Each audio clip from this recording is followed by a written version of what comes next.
We are so very pleased to have our bishops here, but I want to introduce the facilitator, Bill Britt. Bill and I met, it's been a while, 30 years ago, in doctorate studies at United Theological Seminary. And at United, we became pretty fast friends. We actually had a group that we were studying with, most of them from Georgia and Alabama. And so we would meet in Georgia at Simpson Wood Campground, I think it was. Leonard Sweet was our key advisor or professor, and we really became great friends. And I have admired so much Bill's ministry through the years. Everywhere he's been, he's grown the church in all kinds of ways, not just in numbers. And he's now at the great church, Peachtree Road, United Methodist Church in Atlanta, and doing some great things. And his plate's already full with church there in Atlanta. But he has such a passion and such a heart for the United Methodist Church, and particularly in his jurisdiction and specifically in his annual conference, that he won't rest. And so, as I said earlier in the day, this is a model based on what we did a few months ago in Atlanta. And I just want to say how pleased I am, Bill, that you came over here to have our bishop speak and to facilitate this conversation. But I also want to say that I know that nearly everyone who is in Atlanta, and it was a room full, has gotten a call from Bill, checking up, continuing to work in that one-on-one personal way to make sure they're all right and how their churches are doing. And so I just want to say, Bill, thank you. And thank you for being here today. Thank you, Stan. Carry on with our fine bishops. Let me say how grateful I am to be here in Dallas and to experience the hospitality of Stan Copeland and the people of Lovers Lane United Methodist Church. We at Peachtree Road United Methodist Church pride ourselves on our hospitality. But I think Stan takes very seriously the words outdo one another in honoring one another. And the hospitality that has been offered today is just wonderful. Join me in expressing appreciation to Stan and his team.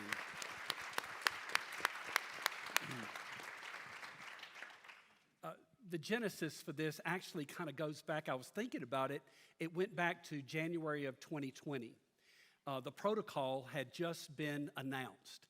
And there were some of us that weren't excited about the protocol because it made a reality a separation in the church, a schism in the church, an amicable separation, they called it. Frustrated by hearing that and the word getting out that everyone would need to choose a side was sort of frustrating to some of us. Stan and I talk very regularly, and Stan looped in John, and we began to talk about what we might be able to do and see if others felt the way we did. We had a gathering in January of 2020 in which we brought together about 30 people at Peachtree Road United Methodist Church to have a conversation about how do we move forward as a church. And what came out of that conversation was an idea that General Conference is not going to solve our problems. No legislation is going to be created that is going to bring us all together and make us one. That's going to have to happen one-on-one, congregation by congregation, relationally with each other. And out of that, we made the decision that we would have a couple of gatherings, one in the southeastern jurisdiction, one in the south central jurisdiction. We anticipated doing it later in that year, but COVID got in the way. But I'm grateful that we've had the opportunity to have those conversations this year, as Stan alluded, in Atlanta in August, and now to be able to be with you today is wonderful. And I think this is the beginning of a conversation.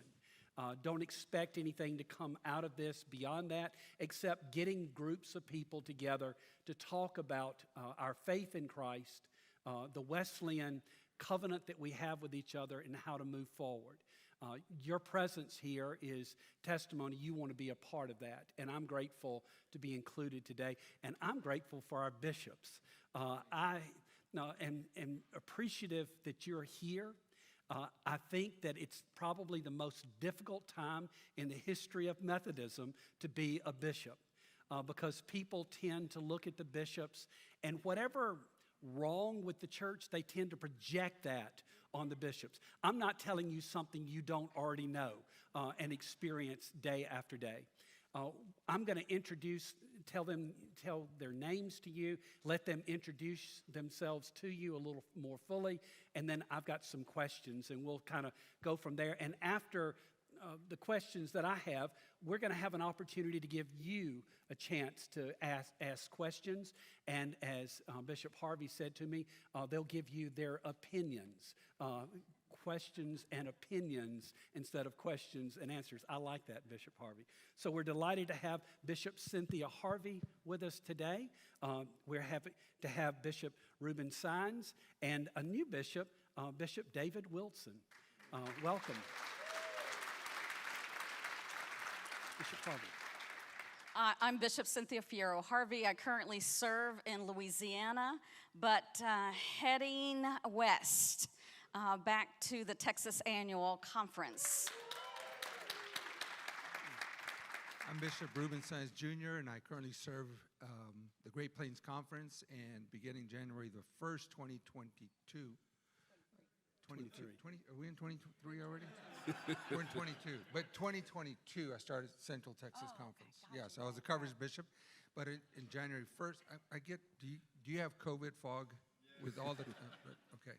So January 1st, 2023, I am now the Episcopal resident bishop for the Central Texas and North Texas Conference.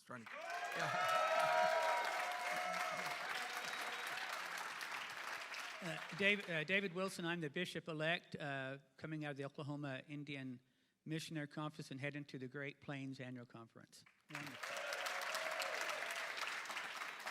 You are now a bishop, not a bishop-elect. You got to remember that. You You're are a bishop. Bishop Wilson, as the newest bishop on this panel, I kind of want to start out, and this is a question for all three, but I'll start with you. What are your hopes and dreams for the future as you take on that responsibility in that annual conference? And then maybe add to that, what are your fears? Thank you. Bill, I told folk I've been answering questions as a candidate since 2019 for that. So this is a new question. Many of you who are delegates who asked me those questions, so thank you for that. First of all, I'm excited to get to the Great Plains Annual Conference. The fun part about this is that I've known many of the folk long before it was Great Plains in the former Kansas East and Kansas West and Nebraska Annual Conference since going back working with young people. So it's exciting to go to a place where you know people and to see the great ministry that's happening already in the Great Plains Annual Conference. Bishop Saenz, of course, has been there last 6 years and knows this, but to be in a place where not only great ministry, but a great focus on social justice and to see the life-changing work that the people in Great Plains have been doing. And the fun part would be to get to jump in and to join that with them and to take up, just to jump in where they're at and to work alongside with the folk to be able to do that. So that's my joy of looking forward to being in the Great Plains. I don't know that I would talk about having any fears of the upcoming appointment, just anxiety of getting adjusted to getting moved and situated and to learn folk. And this is a challenging time. Bishops usually move in August and September, and now we're moving in the height of the holiday season, November and December. So that's created some anxieties just for what we're going to do. And of course, the not a fearful part, but a joyful part, if you will, is just hearing some of the conversations today, especially from our young adult panel, that helps me to focus upon that age group and what else we're dealing with and facing those anxieties head on for what lies ahead for not just the Great Plains, but for the entire United Methodist Church. Thank you. Bishop Saenz. My hope Yes. and the fears. Yes. So when I was pastoring in El Paso, that was my first appointment. It was a 2-point charge. And I read a genealogy. I think it was during Advent, and there was a genealogy from Luke, I believe. The one starts with Adam. And at the end of the service, somebody came up and said, "I received Christ into my heart." I said, "When?" He said, "When you read the genealogy." I said, "Wow, did you know that people?" And I said, "Explain to me how that happened." He said, "Well, I got to thinking about God's faithfulness from generation to generation to generation." And so that, for the past 25 years, I've been mulling that over. And of course, now as a grandparent, I have grandchildren. And so I'm starting to think about, what does the church of the future look like for them? And then we had an exercise when we developed an impact model, where we're thinking about what the church is going to do 3 to 5 years from now, how we're going to change the world. And I realized that the world is already changing. We just need to catch up to it. And so I shared the beautiful statement with a cabinet, and one of the district superintendents said, "This stuff excited me in 1990. This is why I got into ministry." So, but it doesn't speak to where we're going. And so we scrapped it, and I started speaking with youth and with campus ministry students to ask them about what their hopes for the church were. And I started to read on Gen Z and Alpha generations and Gamma and Beta generations and all that's ahead of them. And I started to ask myself, what is my role as an Episcopal leader to help open up the future, which might be very different than the church I know, but will be a church that they would want to be a part of. And so I've been doing a lot of thinking about that. So that gives me a lot of hope. My fear is that the church will not hand over the reins, or will not set themselves aside to put the next generation at the center of their mission. And I'm not talking about just the biological generation, like our kids that are in our schools, but I'm talking about our kids, God's children, that are in the world. And how can we begin to think about the church that they will say, "Thank you, ancestors, for handing over a phenomenal gift that serves us well as we engage a very complex and rapidly changing world." So, Interesting. Thank you. Bishop Harvey. Thank you for that. Yeah, that's good. That's good. You can do that. Hope.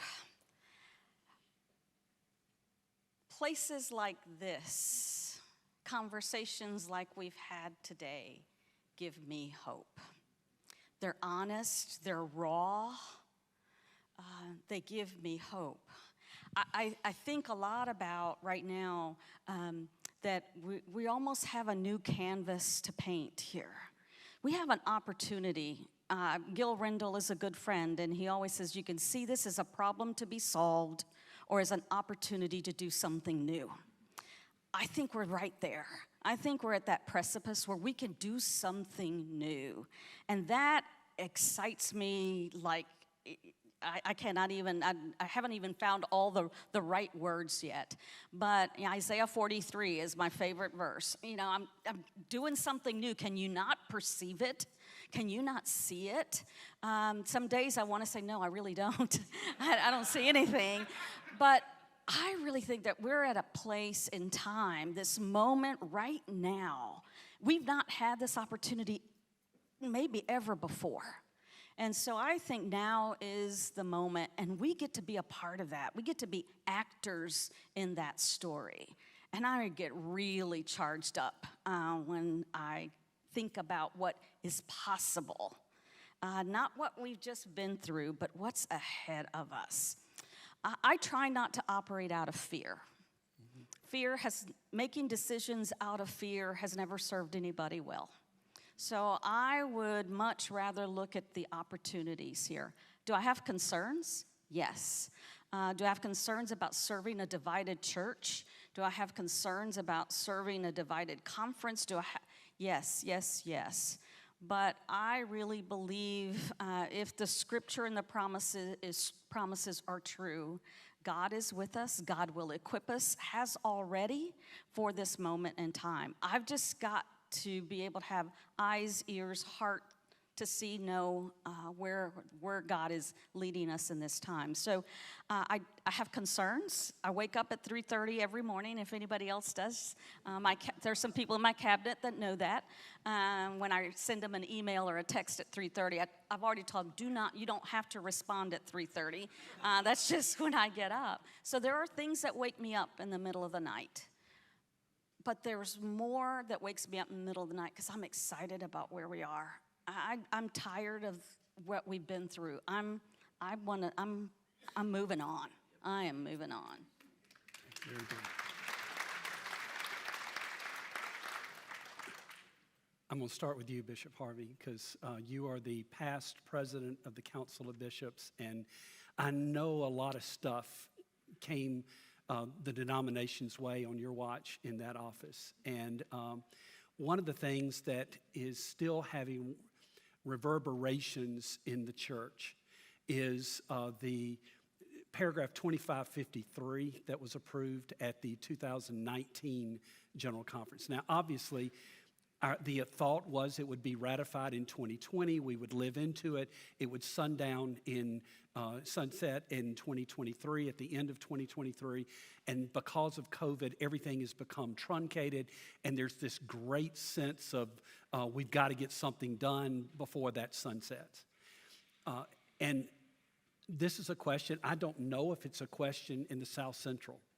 It's a big question in the Southeast where I am. I'm in the North Georgia Annual Conference where that paragraph has been seen as giving permission in the spirit of that legislation. It gives both sides the opportunity to disaffiliate. One of my dear friends, Bishop Jonathan Holston, interprets it a little differently. And he interprets it to mean that only if you disagree with the discipline as it's written or as it's being carried out in your annual conference, can you disaffiliate? My new bishop is coming from the South Carolina Annual Conference, and we're kind of wondering about 2553. How does it apply? And, obviously, we're all concerned to see people disaffiliate, to leave the family. There's room for everyone at the table. How, your opinion on 2553? It will be, well, I will just say this is my interpretation, which as an Episcopal leader, that is one of our primary functions, is to interpret the discipline. Yes. So, and obviously we don't all interpret it the same way. Now 2553, just to give you, to kind of rewind a little bit, I was in the chair at the 2019 General Conference when all of that went down, a day that I don't ever want to repeat. Mm-hmm. I walked away that night with my spouse with security, and I said, did today really happen? Did today really happen? And if you remember, 2553 was the minority opinion that was actually presented by the traditionalists in hopes that the progressives would, in fact, take advantage. And at that moment, I remember clearly the presenter of that minority opinion said, this is a very gracious way out. And if it were me, I would gladly accept it. I'm paraphrasing, so I apologize for that if you're watching. And if you recall, at the end of that conference, some of the progressives stood up and said, we're not going anywhere. We're not going anywhere. And so we thought we were going to gather again in 2020. Just a year later, the protocol happened. I also happened to be in that space. I was on the mediation team. That is now legislation in the ADCA. And so 2553 says that if you disagree with the discipline, and then there's a comma, and it says, or the actions or inactions of the annual conference. I think sometimes we don't read past the comma. And so the decision, actually North Georgia, and Bishop Sue Hopper Johnson's decision, the Judicial Council actually ruled that you did not have to ask the question, and 2553 would apply. I think it's decision 14 something or other. So that gave the door. I used to live in Houston. Those of you in Houston, I said that was like the Katy Freeway on contraflow. 16 lanes going west. So it feels like that for a lot of us. But that is some of the interpretation right now, that 2553 is in fact operative until December 31st of 2023. I actually believe maybe it is only South Carolina that has interpreted it that way. Right. So, Bishop Holston and I are dear friends. We were elected the same year. And, that is another great thing about being a United Methodist, right? We don't all have to agree or interpret everything the same way. So most of us have been dealing with this disaffiliation. I call it the vortex.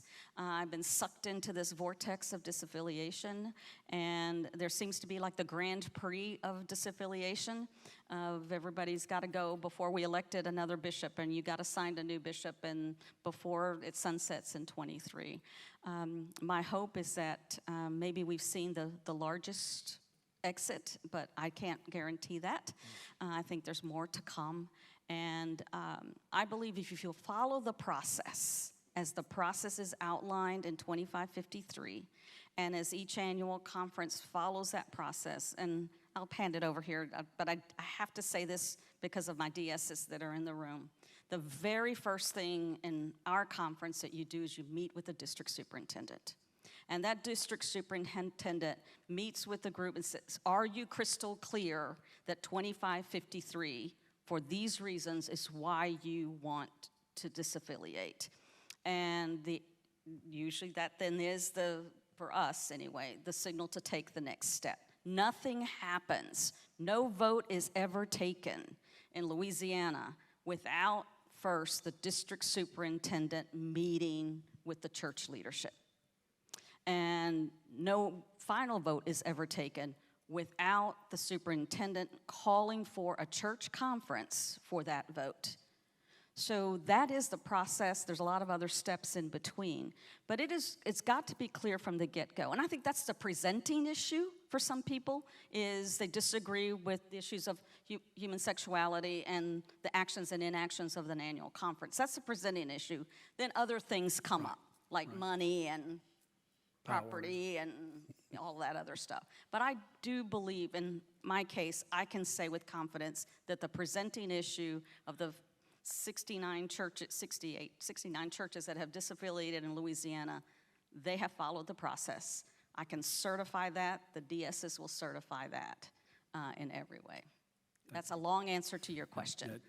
Very helpful. Thank you. Bishop Saenz, do you have anything to add on that? With regard to 2553, I served the Great Plains Conference, and their position was, we're going to be a no-drama annual conference, and we're going to release churches that want to go. Our first principle is that we're not going to do any harm. I've done all I can to maintain the unity of the church, to communicate that there is space at the table for everyone. But I agree with Bishop Harvey that the presenting issue is just the tip of the iceberg. There's a lot of stuff that lies beneath the waterline.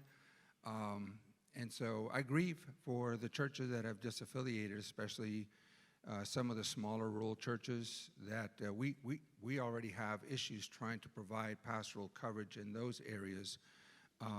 And so without an appointed system or a supervisory system, it's going to be very difficult on them moving forward into the future.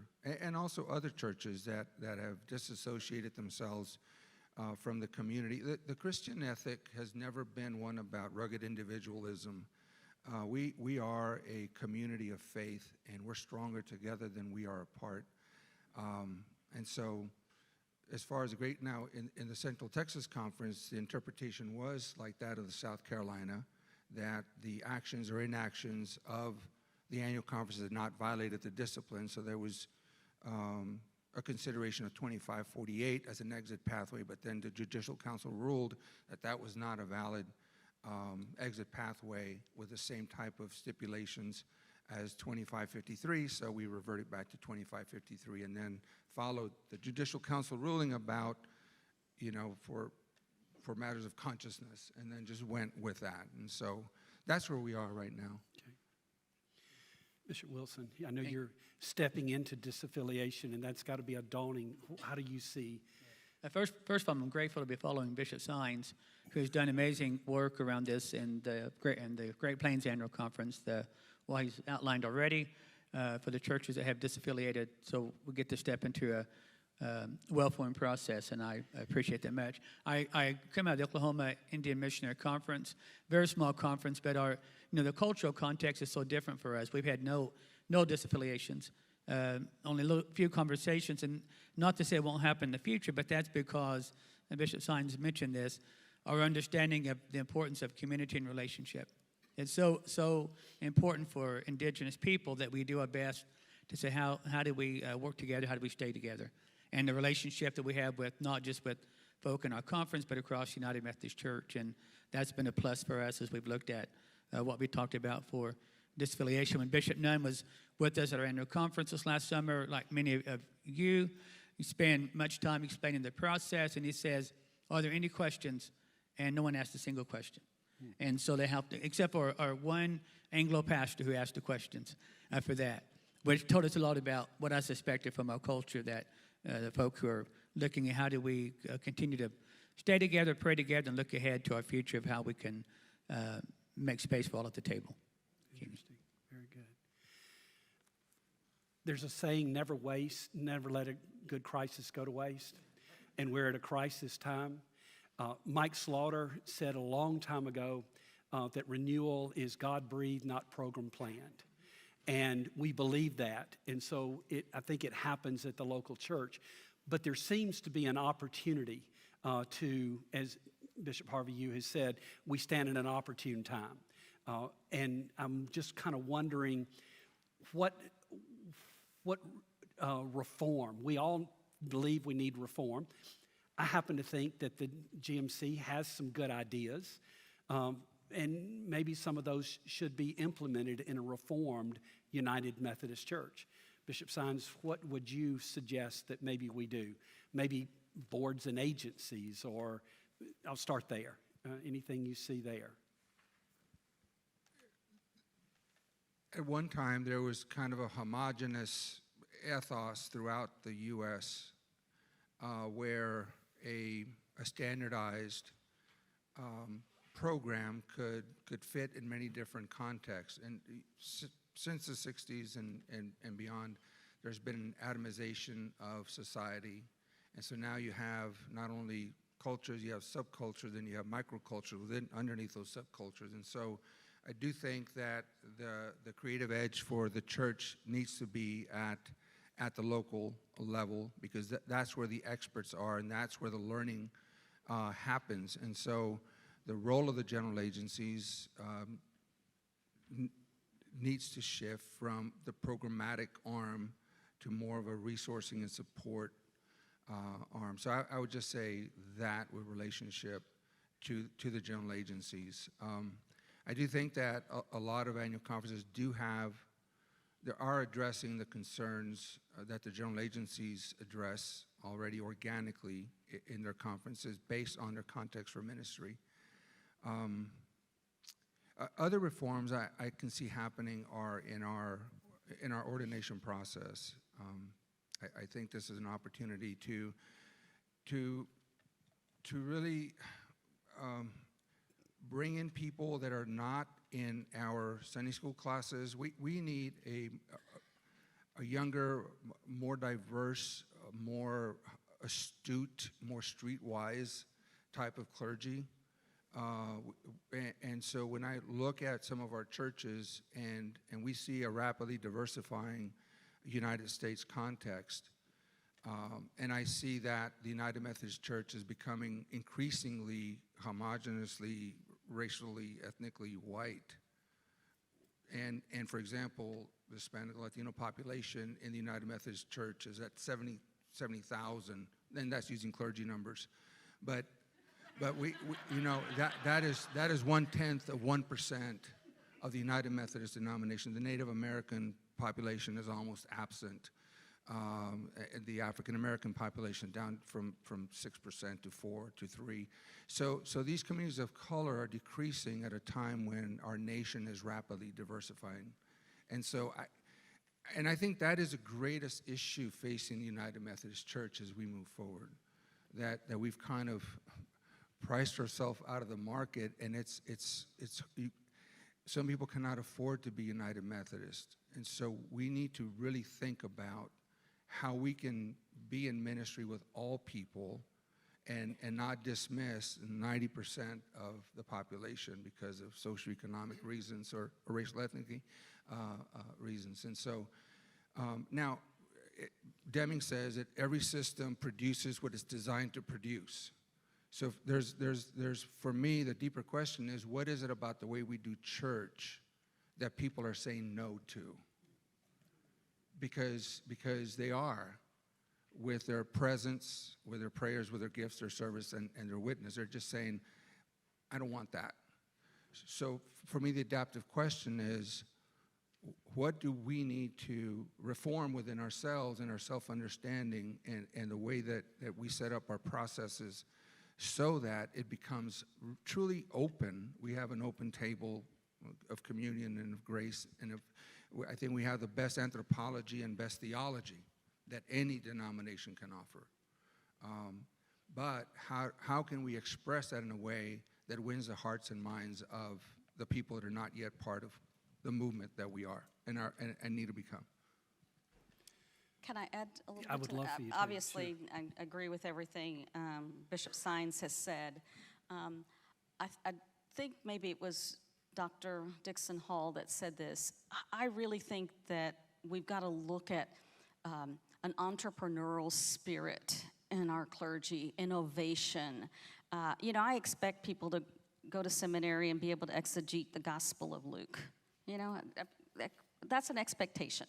But can they have that entrepreneurial spirit that is that sees the opportunity for innovation and doing new things? I think that might be another part of our future that, especially, and not to go back to the first panel, but in these seminaries that sit inside universities that have great resources for that. I mean, just here at SMU, you've got the Cox Business School, you've got Dedman, you've got all of these other disciplines within your reach. How do you incorporate those so that when people leave seminary, they're prepared to be the CEO of the church that they're going to serve? And I don't mean to say that like in a business sense, because obviously the pastoral and all of that is important, but I think that might be really important to our future. I also, in my spare time, I went back and read the Towers-Watson report. Anybody remember that from 2012? So I went back and read the Towers-Watson report. If you remember, a lot of those things in that Towers-Watson report passed, but the Judicial Council ruled that parts of it were unconstitutional. A lot of it had to do with the boards and agencies and the way that they're shaped based on the discipline. So I'm working with a small group that's looking at the Towers-Watson report again. And what is it in the Towers-Watson report worth resurrecting and correcting so that it is not unconstitutional? Because there was a lot of great stuff in that report. So, I'm hoping that when and if ever we have a general conference, that we can start to look at some of those things. And if we've gotten past some of this, can we get to the futuring of the church? Can we get to where we go next versus rehearse what we've done for the last 50 years? Can we start looking at then where we need to go as a church? I just think that those are some really interesting opportunities, and I do think that the boards and agencies are looking at this. They may have to, out of necessity, out of financial necessity, we're going to have to relook at how we actually are structured in the church. And I'll just say this. I think we've had an unhealthy relationship with General Conference. We haven't had a General Conference in a long time, and, we've functioned. Disciples are still being made, and, things are happening in your local churches. So I think we've had that unhealthy relationship with General Conference. So let's look at what doesn't require General Conference action. What do we not have to open once you open a paragraph in the discipline, you're kind of stuck there. What is it that we can do that doesn't require that allows us then to move forward? That's a good segue to the next question I wanted to ask, and it's about the Christmas covenant.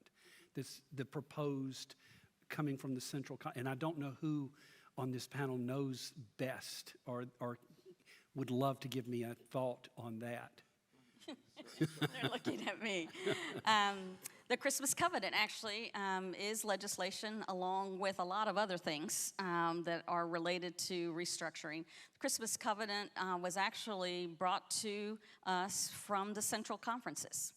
Birthed in the Philippines, really received in Africa and Europe. So it is not U.S. based, which is what makes it really unique. And the Christmas covenant it also has somewhat to do with some regionalization of the church, that everything's contextual wherever you are. Some people don't know that the book of discipline doesn't apply cover to cover to Africa, for example.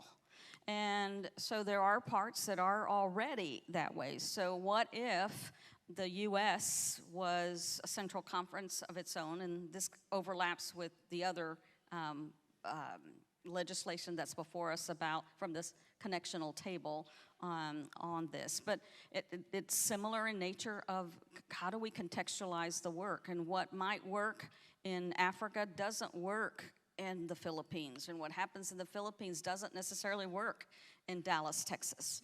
So how do we then navigate that as a church and it will affect everything. It'll affect our book of discipline. It'll affect our structure and how we operate. We're trying to test that a little bit with the Council of Bishops at our next meeting. U.S. bishops never meet. Colleges meet, but the U.S. bishops never meet together. African bishops meet together, the Filipino bishops meet together, the European bishops meet together, but the bishops in the U.S. never meet together. We're going to give some space for that at our next meeting in April. It'll be the first time we've been together since 2019, and we're going to test that to see how that starts to feel.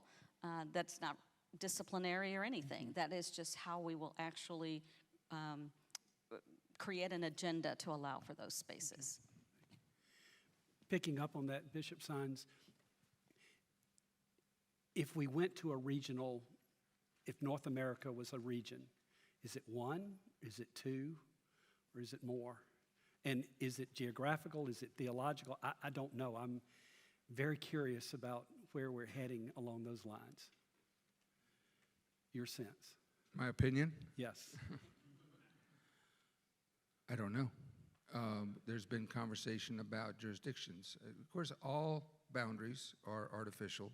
They're humanly constructed, and they can be deconstructed and shifted or eliminated altogether. But what does it mean to be a bishop of the United Methodist Church, period, as opposed to a bishop of the United Methodist Church from the South Central jurisdiction? I would imagine that there will be different expressions of Methodism contextually. I don't know there's a need for 2 or 3 regional conferences within a region. I think it's very difficult to separate groups of people, because every church and every annual conference has a whole spectrum of theological positions and viewpoints. And so anytime you call a church to vote, you're always going to have winners and losers, which is not always healthy. It's never healthy. Never. But the question is, how can we continue to allow churches in other places to do ministry in a way that enables them to carry out their mission in a way that's relevant to the mission field that they're seeking to reach, and celebrate that and support it while we focus on the current mission that we have in our own context. So there is a wisdom about having states that have some kind of affinity, right? And so those affinities are already pretty much marked, because states could be adjoining each other, and there could be very different ethos or cultures, political cultures, social cultures, economic cultures. But that's for people to start to discern what the best way and how we can. I think technology has enabled us to think outside of our boxes, because we can be present just about anywhere through Zoom or in other ways, and so that usage is now not the exception; it's becoming more of the norm. So that will be a helpful tool that'll go into the discernment as to how we will organize and structure ourselves as agile, as mobile as possible for the future. Okay. Bishop, yeah. Just, I want to start with the piece. I'll come out of a missionary conference, and so as a missionary conference, we can take liberties with the discipline. So we create our own standards for ordination, for appointment of pastors, lay, all that stuff, finances, everything but the articles and other pieces we can change. And so that's when I think about the Christmas covenant, what Bishop Harvey stated, that's an idea for what the whole church can do, especially when we look at thinking about our conversation with our young folk. And Swan talked about the tedious process of ordination, the costly process of ordination, of how we can work towards that, and just making it work for our young folk who are entering seminary, coming out with debt. But how do we focus on the crucial pieces that's a part of our lives for that? And of course, the other piece to add to that, of course, everything's around finances. But again, it gives us the ability to create our own apportionments, finances for how we operate in the life of the church. And so the Christmas covenant's been one that we've actually done for years and years in the mission. And Redbird, Alaska, the former Alaska Conference, has done the same thing to be able to make it work for our culture, for Native folk. And that's exciting for the Christmas covenant. They could think about how that can be formed for us, for folk around the world. I'd also like to just say, in all of this conversation about restructuring, I want to go on record here. We have got to get rid of the jurisdictional boundaries. They were established based on race, and it is beyond time for us to revisit that. They were established really to separate. It was a segregational move, and it is time for us to do something different when it comes to the jurisdictions. So we've got to do something with those jurisdictional boundaries. What would a constitutional convention look like? I've heard that word, that phrase thrown around, and I'm just, it's too big for me to envision, but what does that look like, and is it even possible? That's a Bishop Harvey question. Right there. Or Bishop Saenz. Bishop Saenz. Or Bishop Saenz. Constitutional revision? Constitutional convention. Constitutional convention. Where we would just gather and address the Constitution, not the back half of the discipline, not the rules, Right. but the front half. Yeah. I mean, it's been raised to me, and actually back in, after 2019, that was one of the things that there was a big movement. Can we have a constitutional convention and just fix some of this stuff that's incongruent and with the back half of the discipline? And it's a daunting idea, but it may be necessary at some point. If we're going to sort of clean stuff up, that might be necessary. I don't even know how to begin to do that, but somebody might. I'm sure somebody does. I'm sure somebody's already figured that out there. But I think if we're going to recreate ourselves, reclaim, rebrand, we're going to have to do something like that. The idea was broached at the gathering in Atlanta by Tom Berlin. So you can ask Bishop Berlin how that might We'll just that might happen. task him with that. Thank y'all for taking my questions, and I think that we are now open to questions from folks here, and we have microphones, I believe, that are in the room. It's over here. Is there someone who would like to ask one of our bishops a question? Back there. I'll start. My name is Noah Bunn from University Park United Methodist Church right down the road. I have a question about the role of the Episcopacy when it comes to denominational leadership. for a lot of people in this room, I think it could be safe to say that the greatest source of leadership they've found from the denomination at this time has not come from the Episcopacy, but it's come from people like Tom Berlin and Adam Hamilton and Stan Copeland and others. Moving forward, what lessons do we have to learn from that, from this shared experience?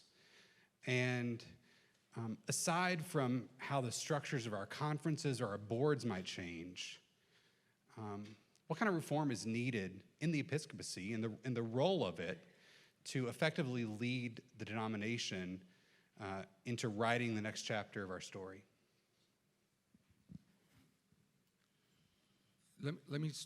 I think that the regionalization of the United States would be a step in the right direction.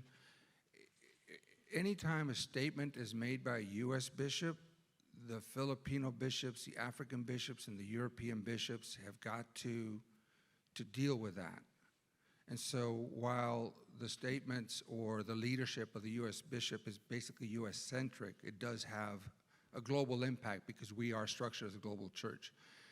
The regionalization of the U.S. would give a firewall so that we can speak to issues that are germane to the U.S. and that are germane to the U.S. church. And so that would be, so some of the responses have got to be made with a consciousness that what is said is heard beyond our context. And there's actually been a group, it's actually been led by Bishop McKee, that has been exploring, discerning what the future role of the Episcopacy is. A lot of people think we have a whole lot more authority than we really do. And I think that's the miscommunication there. But so that is something that we have been looking at for these last 2 years, is what is the role of the Episcopacy? What does that look like in the future? And how is it not necessarily reformed, but some of it has to be reclaimed from the past? And what is it that we've learned that we do need to make some adjustments? I do think the contextual piece will help us, but it is something that we have looked at ourselves as a council. And I'm just coming off the South Central Jurisdiction Episcopacy Committee, and that's been a conversation the last 8 years. You know, what is the role of a bishop, and especially when we look at visiting with the GCFA rep this week about a good size cut in the budget. And of course, one of the biggest pieces coming from our work we do on the council as bishops. And so the committee has talked about how, what is this conversation, what is the role of a bishop? And Bishop Harvey said it right, our authority really comes from folk like you. Great ideas, great thoughts, you lead the way. We're there to help support it, push it, motivate, provide that support that one of our young persons talked about, helping folks just to do what you need to do. That's where it comes from. That's where one of my joys is, Bill, is getting to listen to these great ideas from lay and clergy and seeing what works for our annual conference and how we make that happen. Over here. Hello, bishops. So related to the concept of the role of the Episcopacy going forward, and we've heard today from the Academy, we've heard from clergy, we're now hearing from the Episcopacy, but we haven't really heard from lay people. And so my question to you is, how do you envision the Episcopacy, both as a whole and as individual Episcopal members, empowering lay leadership, and what the role of lay leadership is going to be going forward? I would think, as a person who comes from a conference who depends heavily upon our lay people, and I've talked about this in all the interviews, that as our denomination becomes more nimble, the jurisdictions of local churches, we will depend more heavily upon our lay people. And the need for us to help provide training for lay people to do all sorts of work in the life of the church. I share with the folk here from Central Texas will know Joy Dista Dominguez and Karen, is it right? who's working on this Caring Congregation book about how do we use lay people, saying clergy cannot do everything. How do we support clergy, train clergy so they can help us tremendously? Those pieces are going to be critical for the days ahead in the life of the church as we go forward. Yeah. So we're structured to recognize organizational functionality in lay service. Oftentimes we look at laity in their capacity to run committees and boards and other type of organizational matters within a local church.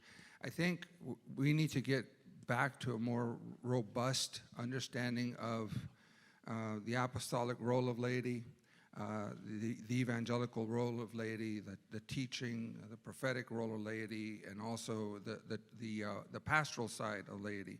And so as laity are enabled and equipped to do this ministry, then the church can really flourish, so that we move away from a system of clericalism and start sharing the pastoral responsibility and role with laity and equipping them for that work, because there's 99% of the church is made up of laity. That was something that, of course, as Bishop Wilson had to rely on laity, because we couldn't staff ourselves to hire out our programmatic directors. We had to equip laity to do that type of ministry, whether it was prayer altars or sacramental offers or whatever. The laity really found more of a connection with their spirituality as they engage in this type of work, as opposed to finance committee work or SPRC work, or et cetera, et cetera. And that's a shift for us as United Methodists, because we have created a clericalized understanding of ministry where the clergy do a certain function, the laity do another function. So how do we start dismantling that model so that it's more of a shared ministry, not just functionally, but also pastorally and the other types of ministry practices that Scriptures speaks often of. Well, and I think too, I mean, what I said earlier about innovation and entrepreneurial spirit, I happen to believe that everything we need exists in our churches. Every person, they're out there somewhere. And so how do we then, I always said, pluck people from the pew to do some of this work that clergy might not be equipped to do. You're not trained to do. But I believe that the people that you need are sitting somewhere in your sanctuaries or in your Sunday school room somewhere every day. I did a consultation once for a church in Lourdes, Texas, and at the end of the consultation, a gentleman came up to me and said, "Hey, you did a good job with the consultation. I've been to several of these. You did okay." I said, "Well, thanks." I said, "What do you do here?" He said, "Well, I hand out bulletins on Sunday." I said, "All right, well, so what else can you tell me?" He said, "Oh, I'm just a Marine, and I'm getting ready to retire." He said, "As soon as I finish my $1 billion cyber command station project that I'm in charge of." And I asked myself, I said, and the best that we can do with you is have you hand out bulletins on Sunday morning? The point is that our people in our pews run universities, hospital systems, finance sectors, so many other things, and we're underutilizing their creative and missional imagination, and instead they seek to invest themselves in other organizations that are doing more, and they see their presence there as having more impact, because we as a church do not have a vision that captures their person. And so what our people know and what the resources of our people are more than what's in our pockets or in our assets. It's a lived experience and the expertise that our people have that can share that with other people that don't have it and can help them bridge the gap sooner because they're in a relationship and they're sharing what they know and who they know and how they know what they know, so that we can really create a transformative community that leverages the knowledge of our seasoned members and their expertise to help extend the favor of the Lord wherever the churches are planted.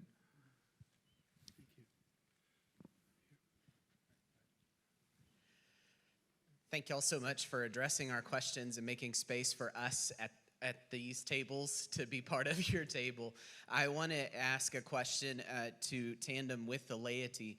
As many of you know, recent studies by Lifeway, Barna, other non-United Methodists have shown that over 80% of churches in North America are under 80 in attendance on Sunday mornings. And so the movement of Jesus people across all denominations is smaller than the century mark, that most of our structures and metrics have been written and established for.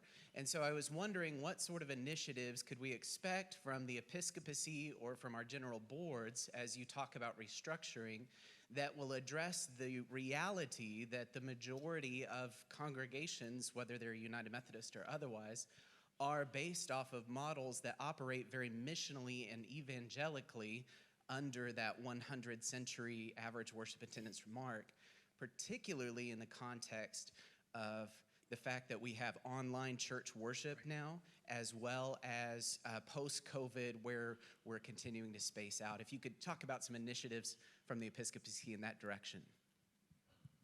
That sounds like it's directed to a previous congregational developer. I was thinking the same thing. Me? Oh. Yeah, the COVID exploded the metrics. I mean, the institutional metrics, the lagging indicators and the leading indicators, because how do you count the effectiveness of a congregation when there are no people in the pews? And so now that we're coming out of COVID, what are some of the ways that we can measure church effectiveness and church impact and laity engagement? And I think the movement now is to measure engagement. How many people are engaged in growing in a deeper love of God? How many people are engaged in sharing their faith in Christ verbally and also through works? How many people are engaged in serving others, especially the poor? And how many people are engaged in doing works of justice, right? And so those metrics need to be monitored, and you can count, so to speak, the number of engagements that are happening, right? In a way that is not just plugging in numbers, by counting people in the pews. Narratives are going to be very important because you can't always. Discipleship does not move in a linear pattern. It's jagged, and sometimes it stops, it goes back, and then it moves forward, then it springs 25 paces ahead. And so how do we begin to capture and tell the story about what God is doing in people's lives and through the mission and ministry of the church, not just the local church, but also an annual conference as a whole? And so we do need to revisit what we measure so that people do not despair about, I don't see the same amount of people I did in 2019. I must be doing a bad job. And I think a lot of clergy are beating themselves up over that because they had a choir of 100, now they're down to 40, or they had church of 500, now they're down to 200, or church of 100, now they're down to 60. And so there's a lot of anxiety, but how do we provide ways of measuring the impact that community is having? And so those are discussions that we need to have, and not just, not just among the Council of Bishops, but also with the church developers in consultation with the local churches. One pastor called me and said, I've got 600 people that are watching online on a given Sunday, and they're thinking about membership at our church, but some of them don't even live in the state, some of them don't even live in our country. Can we baptize and make them members? And what happens if they support the church with their prayers, their presence, their gifts, and their service, and their witness in their context, whether it's Australia or Europe or the Philippines or wherever, but they're still connected to our church? And so those are the questions that we can begin to ask now about, what does it mean to be the church in a virtual environment? I've thought for a while that we were not measuring the right stuff, even before COVID. One of my pet peeves is forms. When the cabinet starts talking about forms, Carly Pigeon is laughing. I leave. I don't want to talk about forms. I don't want about, what goes in what square and what box do you check. So I'm of the, my thought is if you can't measure it, can you tell a story about it? How do you make those measures relevant to where we are today? And I don't, in Louisiana recently, one of our pastors actually baptized a child from Australia. They made a trip to Baton Rouge. They'd been watching online and was baptized at First Methodist Church, Baton Rouge. We had a couple that was watching in somewhere in the Pacific Northwest, and I'll tell you this quick story because this illustrates. They were looking for Newman United Methodist Church, which is their church up in the Pacific Northwest. So they Googled Newman United Methodist Church. Up came Newman United Methodist Church. They logged on and they were like, ooh, this is not our Newman United Methodist Church. This is a white, young-ish couple in the Pacific Northwest, and they got Newman United Methodist Church in Alexandria, Louisiana, it was Palm Sunday, our African-American pastor walking through the church by herself with the palm, greeting the day. And they connected, they continued to worship in Tiffany Postel's church. And then they made a trip to Alexandria. The minute that all COVID got loose, they made a trip to Alexandria, Louisiana to worship in person at Newman United Methodist Church. And that's that story, but it can be told over and over and over and over again. And so how do you measure that? How do you make it relevant? How do you celebrate it? And I just think there's going to be more of that in our future. I don't know. We own a heck of a lot of real estate, and we don't have the people to put in the buildings. So we're going to have to rethink some of this. And how do we repurpose? How do we re-innovate, rethink what we do and all of this real estate that we own in the South Central jurisdiction? I teach, I have a course of study at Perkins for the last 10, 12, 14 years, and always hear the lament from our local pastors of all ages, churches of all sizes, about how they are gauged, Bishop Harvey, by forms, and how discouraging that is, because it doesn't tell the story of the great work of ministry. I get to hear them for 2 weeks. We visit and we talk, and amazed at their, first of all, at their tenacity to serve, their desire to serve, many bivocational. They only lament that they can't do more. And so we talk about the same thing that Bishop Harvey had said, finding ways to tell that story so that people can see the fruits of the labors of churches of all sizes. Thank you. Stan. Let's give our bishops a hand. Hey, Thank you, Bishop Saenz. Thank you so much. Thank y'all for being here. can I just say something? Yes. I hope this does not get lost on you. Look at the diversity of the three of us.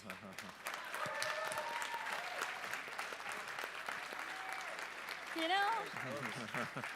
Like, we're making history in the South Central jurisdiction. Yes.